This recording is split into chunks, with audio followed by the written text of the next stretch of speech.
Bengenaati royal ক্লাবৰ উদ্যোগত আজি আমাৰ সকলোৰে প্ৰাণৰ শিল্পী জুবিন গাৰ্গদেৱৰ সোঁৱৰণত এখন ফুটবল আজি প্ৰতিযোগিতা অনুষ্ঠিত হৈ আছিলে।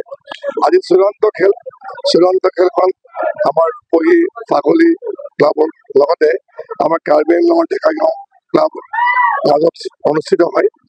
খুব সুন্দৰ পৰিৱেশত সুন্দৰ খেল হ'ল, যথেষ্ট ৰাইজ সমাগম হৈছে আৰু আমাৰ যিধৰণে কাৰ্বি আংলং ক্লাবটো জয়ী হৈছে। গতিকে পৰিৱেশটো ইমান সুন্দৰ, লগতে বিশেষকৈ গ্ৰাম্য অঞ্চলৰ ক্ষেত্ৰত জুবিন গাৰ্গ ডাঙৰীয়া যিধৰণে ফুটবলৰ প্ৰসাৰৰ ক্ষেত্ৰত যথেষ্ট কষ্ট কৰিছিলে আৰু আজি সেইকাৰণে তেখেতৰ নামৰে আজি খেলখন অনুষ্ঠিত হৈছিলে। গতিকে মই এই বেঙেনাআটি ৰয়েল ক্লাবক ধন্যবাদ জনাইছোঁ সুন্দৰ এই প্ৰতিযোগিতাখনৰ কাৰণে, আৰু আশা কৰিছোঁ এই ধৰণৰ প্ৰতিযোগিতাৰ পৰাই যিধৰণে স্থানীয় আমাৰ যিবিলাক প্ৰতিভাশাল ওলাই আহিব পাৰে ফুটবল জনপ্ৰিয়তাৰ ক্ষেত্ৰত, সি এটা সহায়ক হ'ব। জুবিন গাৰ্গে নিজেও ফুটবল সদায় জুবিন গাৰ্গে এটা কথাই কয় যে তেওঁৰ প্ৰিয় হৈছে ফুটবল, আৰু ফুটবলৰ তেওঁ জনপ্ৰিয়তাৰ ক্ষেত্ৰত যথেষ্ট কষ্ট কৰিছিলে। বিভিন্ন ভিতৰৰ অঞ্চলত গৈ পেলাই তেওঁ গাঁৱত গৈছিলে, চহৰত গৈছিলে, তেওঁ নিজে ফুটবল নিজেও খেলিছিলে।